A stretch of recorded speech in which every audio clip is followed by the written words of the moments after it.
My name is Sandra Allison. I'm from Georgetown University Hospital, and I will be speaking about gynecologic emergencies.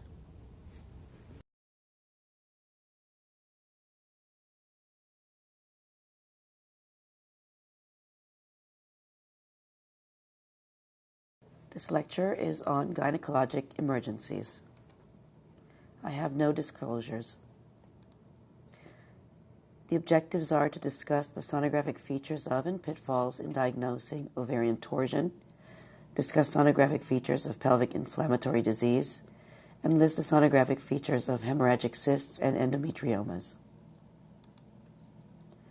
Now, to get started, here are 4 challenge cases, and these cases will be covered during these next 30 minutes, and I invite you to look at these cases and try to decide on their diagnoses. Let's start with torsion. There are many nonspecific findings with torsion, but the most common cited in the literature is ovarian enlargement. It is important that diagnosis is made as quickly as possible as salvage rate drops over time. And one thing I hope to convince you by the end of this talk is that Doppler is unreliable both for viability assessment or for diagnosing torsion. Now here we have an ER patient with pelvic pain. Notice the asymmetric size between the 2 ovaries. The right ovary is enlarged, it's increased in echogenicity, and the follicles are pushed over to the periphery. Color Doppler failed to reveal any vascularity, so did spectral Doppler. This is a sagittal view through the uterus. Here we have the cervix, the uterus, and we see that the ovary is displaced into the cul-de-sac. This is a patient with ovarian torsion, and which finding do you believe is the most important? Well, in this case, and in many cases, it is displacement of the ovary into the cul-de-sac, or can sometimes be seen above or superior to the uterus. Here's a patient also presenting with right pelvic pain. We have comparison views of the ovaries. You see there's a discrepant size between the ovaries. We don't have as much detail because this was done transabdominally. The patient could not get a transvaginal exam.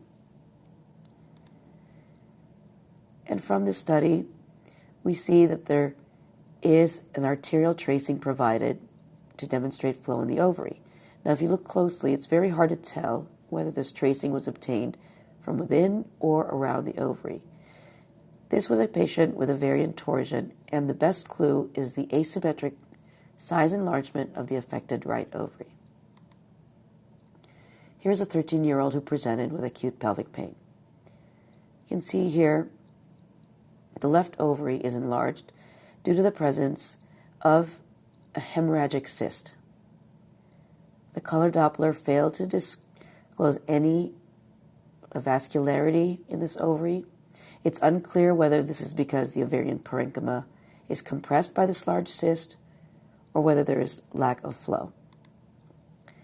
Here's a comparison between the 2 ovaries. You see the difference in appearance and size between the left and right ovary. Now, when spectral Doppler was performed, arterial flow was demonstrated in the left ovary. And here's a comparison with the right ovary. Now, because there was arterial flow, even though it was asymmetric, it was felt to be related to compression by this hemorrhagic cyst, and the diagnosis of no torsion was given. Now, in re-review, you can see this is a long or sagittal view of the uterus, and again, the ovary is placed in the cul-de-sac. This is the enlarged ovary with a hemorrhagic cyst, and in the operating room, this ovary was torsed. So again, the position of the ovary was the important factor in determining that it was torsed. So even when you don't have much detail, such as in these images, you can see that the ovary is enlarged in relation to the uterus. This right ovary is found behind the uterus. On this sagittal view of the uterus here, we can see that the ovary is displaced behind the uterus into the cul-de-sac. But what is also useful is comparison with old studies where you see that the right ovary, at a time when the patient was pregnant, is located in the right ovarian fossa. And now you can see that when it was torsed, it was displaced into the cul-de-sac. Now how about this case? We have patient presenting with right pelvic pain. We see asymmetric size between the right and left ovary. The right ovary is enlarged. There's echogenic stroma within the right ovary, perhaps due to hemorrhage. The follicles are displaced and compressed. And we see that there is arterial flow in the right ovary. And although the flow is asymmetric, there is arterial flow. Is this right ovary torsed? Well, the pathology on this was torsion, and it's just to show that the presence of arterial flow does not exclude the diagnosis of torsion. How about venous flow? Well, here's a patient presenting with left pelvic pain. Again, we have a comparison between the left and the right ovary. The right ovary is normal in size and appearance. The left ovary is enlarged. It may be displaced. It's hard to tell due to the enlarged hemorrhagic cyst or hemorrhage within the left ovary. Now, in this case, venous flow was found in the left ovary, but this is a case of ovarian torsion, again demonstrating that the absence or presence of arterial and venous flow is not as reliable in making the diagnosis. Now, this 26-year-old presented with left pelvic pain. Again, we have a comparison between the right and the left ovary. We see the left ovary is more echogenic, it is enlarged, there's hemorrhage within the ovary, the follicles are pushed to the periphery. There is high resistance arterial flow in this left ovary. You can compare it with the flow or the pattern of flow in the right ovary. There was also venous flow detected in this left ovary. And since the patient's pain was improving, the patient was sent home with the instruction to return if the pain should return. So at the time it was felt that the patient may have torsed their ovary, but it was currently detorsed. The patient again feels acute pelvic pain and returns to the emergency room. Again, we see size discrepancy between the ovaries. The left ovary is enlarged and echogenic. Follicles are displaced to the periphery. But this time, the spectral Doppler shows improvement in arterial flow to the left ovary. Again, it was felt that perhaps the patient had a large hemorrhagic cyst in the ovary, which was now retracting, accounting for the improved flow, and the patient was sent home. Once again, the patient felt acute pain in the middle of the night, returned to the emergency department, but in this case, we again see the enlarged ovary, but an absence of flow on the color Doppler examination. This patient went to the operating room, and at this point, the ovary had necrosed. So this illustrates the importance of making the diagnosis early, as the salvage rates decrease over time. Upon re-review of the original images from the first examination, we can see the ovary was located deep in the cul-de-sac, posterior to the uterus. And the diagnosis of torsion should have been made more strongly. Other images from the original study, we see this curious cystic structure in the left adnexa adjacent to the left ovary. Now, this almost has the appearance of an ectopic pregnancy, and in fact, query was made as to whether the patient presenting with pelvic pain was pregnant. The beta HCG test came back negative, but I want to point out here the blood vessels that are wrapping around this structure, and this represents the twisted vascular pedicle in the setting of torsion. It's been sometimes described as a target sign or a whirlpool or a snail. And this is a blood clot in the pinched off fallopian tube. To better illustrate this, we see a cine clip through that adnexa. You can see that as we scan through this, you can see the blood vessels swirling around. Show you one more time, again illustrating the twisting of the vascular pedicle, in this case of torsion. These images were provided by Dr. Fei Lang. We see a patient with left lower quadrant pain. We again see an enlarged left ovary. Follicles are displaced to the periphery, hemorrhage within the ovary. On this transabdominal view, we see the uterus and the ovary that is enlarged. You can see its size relation to the uterus. You can also see that the ovary is displaced into the cul-de-sac and posteriorly. But when Doppler was performed, there's exuberant flow within this ovary. Is this a case of torsion? Well, this is a case of torsion and detorsion. When the ovary detorses, there is compensatory increased flow into the ovary, which can present with this appearance. Here is a patient who presents with suprapubic pain. It is important in patients with ovarian torsion to perhaps look for a leading point or a mass that may cause the torsion. Now, because this patient presented with suprapubic pain, a CT scan was ordered. The on-call reading was correctly made of a dermoid cyst involving the ovary.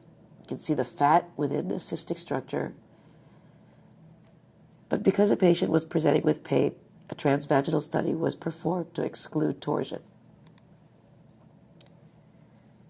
Images of the right ovary demonstrate the classic appearance of a dermoid cyst. We have a component made out of the sebaceous material, composed of low-level echoes. We also have an echogenic nodule and some linear echoes relating to the hair within the dermoid cyst. Now, Doppler failed to provide any vascularity or any detectable vascularity. In cases such as this, it is difficult to tell what part of the ovary can be interrogated for vascularity, as the ovarian parenchyma may be unidentifiable or stretched or thinned by this large dermoid cyst. So in this case, the ultrasound reading could not help to determine the torsion, but upon re-review of the CT images, we can see that the ovary is displaced anterior to the uterus and superiorly. So we know that this was twisted on its pedicle, and this is a case of torsion that could have been called from the CT scan. So for torsion, it is important to use Doppler, but I suggest not betting on Doppler to make the final diagnosis, as the presence or absence of arterial and venous flow is not reliable in making the diagnosis. It's more important to check for asymmetric ovarian enlargement with enlargement of the affected or torsed ovary. That ovary may appear more echogenic due to hemorrhage within that ovary. You may see follicles that are displaced peripherally. But more importantly, to check the location of the ovary, to see whether it is twisted deep into the pelvis, into the cul-de-sac posterior to the uterus, or anterior and superior into the midline above the uterus. Moving on to pelvic inflammatory disease, it is important to point out that these patients may be confusing and confused with torsion, as they may also present with pain, a large complex adnexal mass, but also important to know that patients with both torsion and pelvic inflammatory disease can present with leukocytosis and fever. Pelvic inflammatory disease includes a spectrum of abnormalities including endometritis, salpingitis, Salpingitis, tubovarian complex, and abscess. The findings are usually bilateral unless they occur due to direct extension, and the source is almost always ascending from a lower tract infection. Features include indistinct ovary and uterus, thickened fallopian tubes which may sometimes dilate and fill with pus. This may extend to involve the ovary, where one may see a complex adnexal mass, and the involved tissues may present with increased Doppler flow. Here is a patient who presented with pelvic pain. Because of the diffuse nature of the pain, a CT was obtained. The CT was read as stranding or inflammatory changes on each side of the and in front of the bladder, but no other findings to explain pelvic pain. A transvaginal ultrasound was performed, which was originally read as negative. Now, when looking back at the CT, there are enhancing soft tissue lesions that are separate from the ovary in the adnexa bilaterally. And on closer look of the ultrasound, we see the normal appearing ovary, the normal appearing contralateral ovary, but extra soft tissue adjacent to this ovary. And perhaps we may say, in retrospect, that there is complex fluid or a sliver of complex fluid anterior and posterior to the uterus. Now here we see the normal ovary, but the extra soft tissue that is above and adjacent to the ovary. On the other adnexa, we see a normal ovary, but again, all this extra soft tissue that is adjacent to the ovary.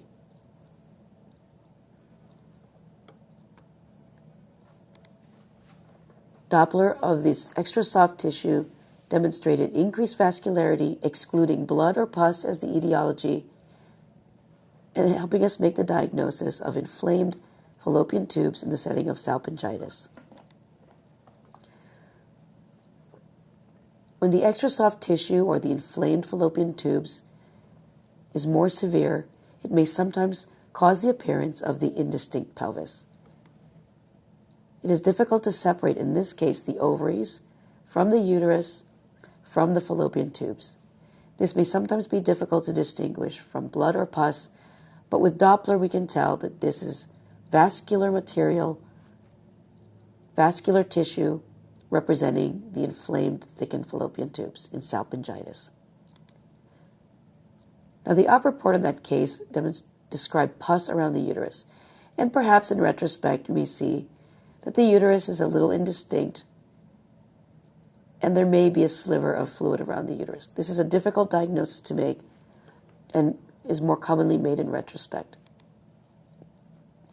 Now when pus fills and dilates the tubes, we get a Hematosalpinx. This presents with thickened cysts and cystic masses in the adnexa.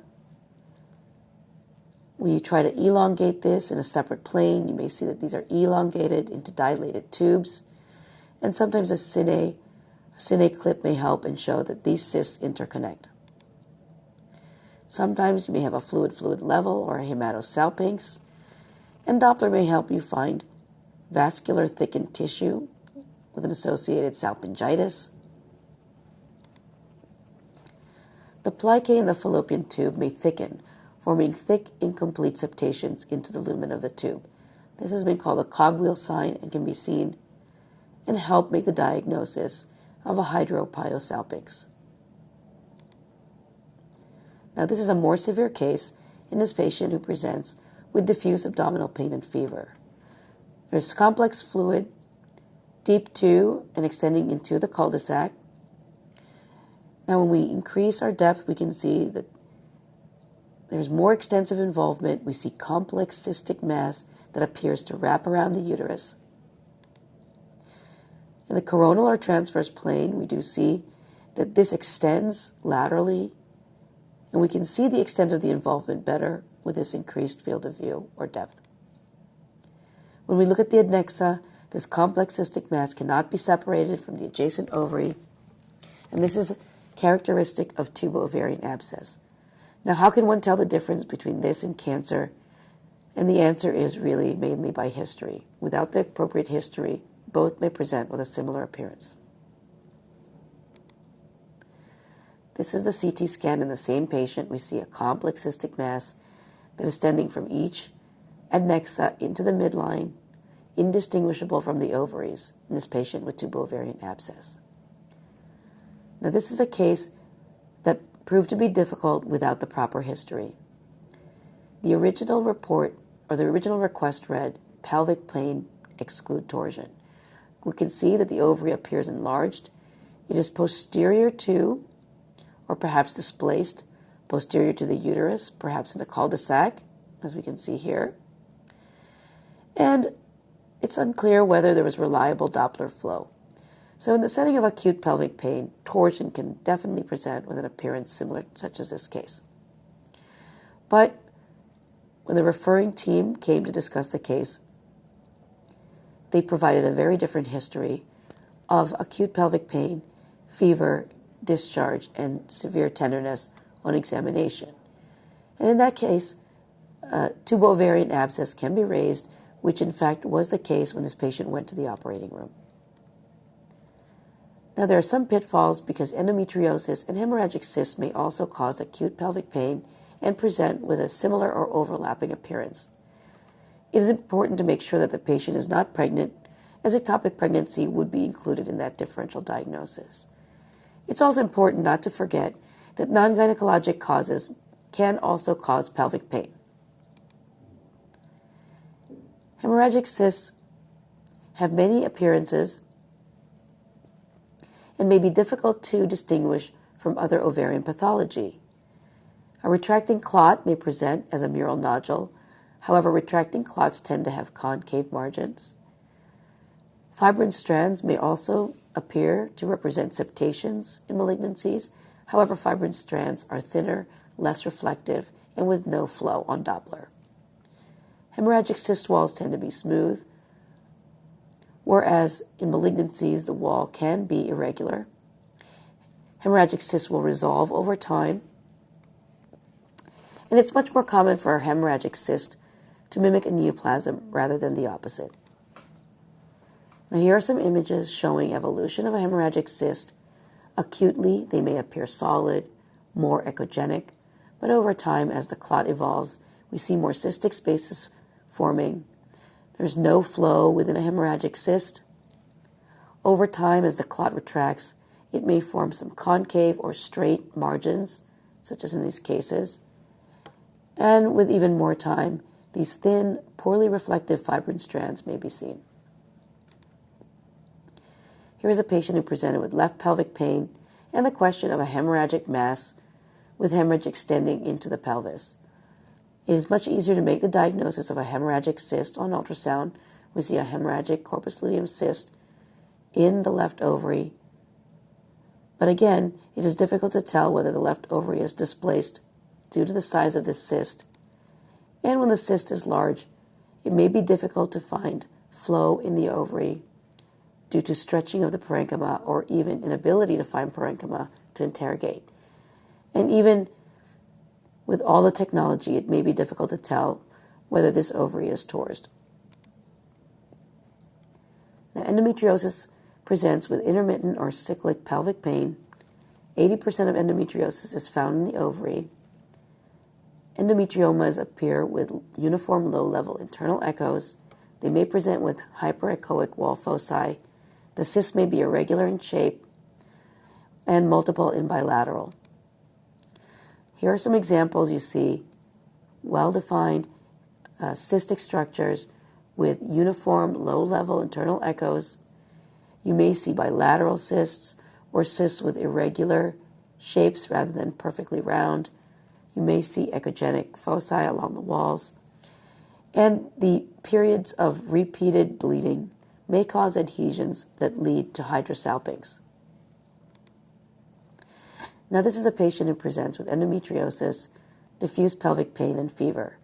Multiple prior ultrasounds that had a very similar appearance to this, complex adnexal masses, fluid levels, low-level internal echoes, all of which can be explained by the diagnosis of endometriosis.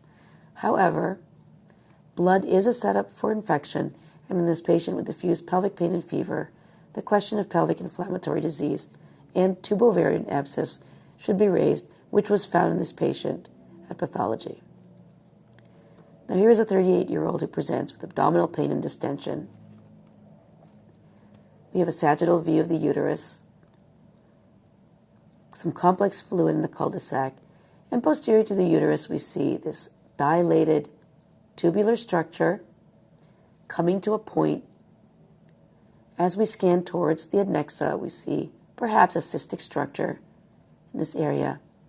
And further to the right, we see the right ovary with the cystic structure adjacent to it. Cine shows the right ovary, the cystic structure, and this dilated tube that is coming to a point where we see this cyst with low-level internal echoes. This is a case of endometriosis causing a small bowel obstruction. Here is the dilated small bowel loop and the hyperattenuating endometrioma causing a narrowing of that loop. This brings me back to the 4 challenge cases I showed at the beginning. This was a tubovarian abscess that had the appearance of torsion, a hemorrhagic cyst within a torsed ovary, a hemorrhagic cyst in a non-torsed ovary, and a case of endometriosis. Thank you for your attention.